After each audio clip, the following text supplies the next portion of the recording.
And finally, on the Bay Area, the bite out of the park, could you, with your light, show if that's current width represents, say, 16 feet or 11 feet? What? It's 16 foot plus I think there's 2 feet of gravel, which is a drain. And we have a few slides that are going to indicate that. Okay, I wanted to get an idea of if you went out to 26 feet, how what it would look like. If you go to 26 foot, you would have to either come to here, but 26 foot would put you approximately right, say there. Just scaling it with my eyes. Okay, do you have a slide that shows that? I don't think we showed that particular measurement. Okay. We do not, but we can get it to you. All right. Okay, once again, the yellow spots indicate pedestrian access. Here you can see this section right here is 11 foot wide with a 2 foot French drain along the side.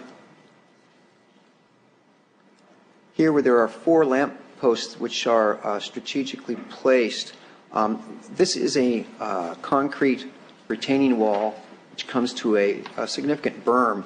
We're concerned about these 4 lamp posts because, as you can see, a large truck coming in to negotiate this turn right there would have to kind of ride roughshod over these 2 posts, maybe the 3rd one right there. Any long truck would most likely hit the corner of the concrete wall. I want to point out that those posts have not been constructed yet. They're planned.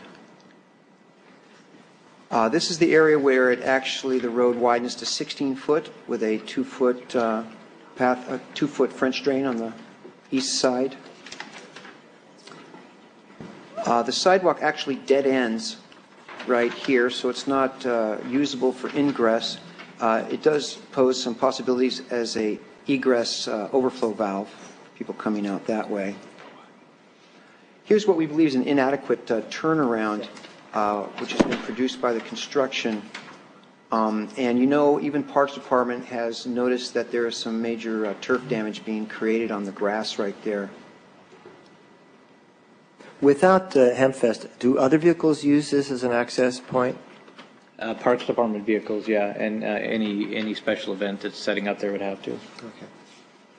Okay. This, once again, is the stairs and ramp we refer to as the high road. And we're asking for that availability to utilize that for ingress. That would allow us, by the way, to separate the ingress from the egress, which we believe would really mitigate the gridlock problems. And the beach cove is currently open to the public right now. There are several entrances, one here, one here, one here, and one here. We would like during Hempfest and other special events for this area to remain open to the public because it presents a major overflow valve right in the area where we have the big problems. And we can very easily protect the sensitive vegetation in those areas from the public. And it's open right now. Now we've got 7 minutes left on this agenda. Okay, well, we're almost done. Yeah. Race through it, Johnny. This is off the SFD website. You'll see this under general requirements, fares, which is what Hempfest is considered by the fire department. Down at the bottom, fire lanes. A fire lane with a minimum width of 20 foot must be provided to access all areas of the event. So there do appear to be some access issues in the park for special events. And we have some proposed remedies. The ingress-egress plan utilizing all pathways west of the railroad tracks with ramp and stair access. That's the high road that we were talking about. Removal or movement of the 4 light posts which haven't been placed yet but are planned, we feel is pretty critical to vehicular access to the event site. Very modest modifications of the turnaround area could be done for minimal expense, which would really improve that turnaround area. And once again, public access to the beach cove would allow us an overflow valve for density that happens in there with our attendees. Once again, you can see the areas utilized by the public. I'm going to race right through that. First of all, I want to thank the City Council for passing the ordinance. It's very good law, and we appreciate the intent. And we are asking the City Council to enforce the ordinance by providing the access that we're requesting. And this is an ordinance. This is not a resolution. Is that correct? It's an ordinance. City Council ordinance. This reduced risk of injury and also reduce liability for Hempfest and the city, and it will preserve Myrtle Edwards Park as a special event venue for Seattle for years to come for Hempfest and other special events. And that's basically concludes our presentation. Great. I just want to make a point that we did invite representatives from SAM if they did wish to be here, and they couldn't because of, I guess, schedule conflict, but if that's a question. Sure.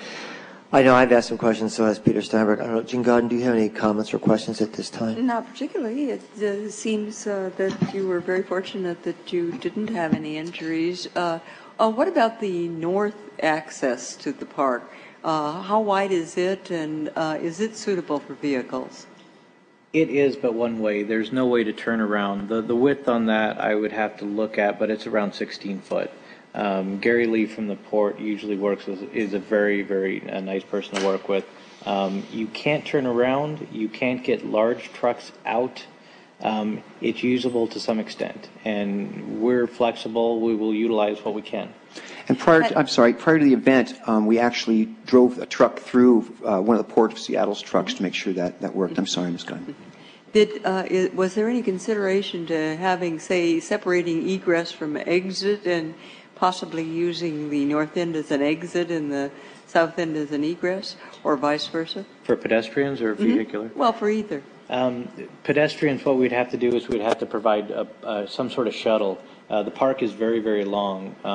What we'd have to do is have some shuttle services come back around to put them where they started out, presumably. We have tossed that around. We've never figured out a good way to do it. And we believe it's cost prohibitive for us.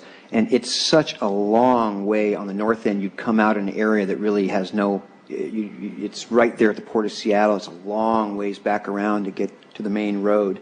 We've been, with our website and from our stages, we've been trying to promote that area as an entrance and exit.